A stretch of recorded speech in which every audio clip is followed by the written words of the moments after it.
શું લે વિચાર ઉભો ચેનનો? બસ દીપા થોડી ચિંતા સતાયા કરાહે મને આવે. ચિંતા?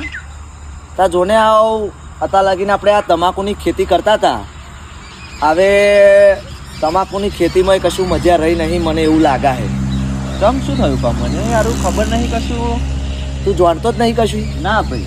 તા તને ખબર નહીં આ સરકારે આ તમાકુ ઉપર 68% GST ના લગાયો? પછી ઓમે જીએસટી આવી ગયો? ઓ આજથી ચાલુ જ કરી દીધું એ ઓનીમાં 68% GST. મારા રિચાર્જ પત્યું નહીં એટલે રિચાર્જ પતી ગયું તે મેં સમાચાર જોયા જ નહીં. બોલ કશું વાત નહીં. એ આ સરકાર છે ને આવું ખેડૂતોને માન નાખવા બેઠી ખરેખર યાર. આ GST લગાયો એટલે વેપારી પર GST લાગશે એટલે વેપારી તો આવું તમાકુના ભાવ ઓછા ચાલવાનો ને દીપા. એ તો ઓછા ચાલવાનો. હવે આપણે આટલું બધું મહેનત કરવાની, રાત દાડો દાડે વાદળો હાચવવાનો, રાતે રોજો હાચવવાનો, આ ખેતરમાં મારા કરી કરીને આપણે એને અહીં પડી રહીએ. ખાવાનું હોતે આ ખેતરોમાં ખાઈએ એવું આ સરકારને તો ખબર છે. બસ એમને જ લગાવી દીધો GST. એટલે ભાઈ તમાકુ હે એ વાત બરાબર, ભાઈ એનાથી આવું બધું કંઈક બીજા શરીરના પ્રોબ્લેમ થતા હશે, પણ એનું યાર નહણી કંઈ આવું તો ના કરાય.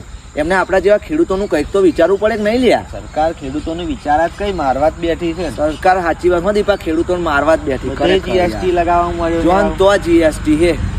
હવે એવું વિચારો હું કે આવા તમાકુ સારું બંધ કરી દેવું પડશે, કારણ કે જો મહેનત કરીએ એવા પૈસા આપણને મળે ને કશા કોમનું નહીં ના આવે. કશા જ કોમનું નહીં આવે.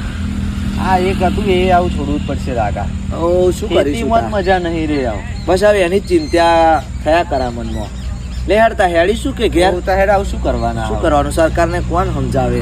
ખેડૂતો હોમું જોવો કઈ બાપા જરીક અમારું વિચારો. મળીએ લે હેડ. તું જા, મારતો હજુ મારે બેહવું પડશે લે. સારું હેડ.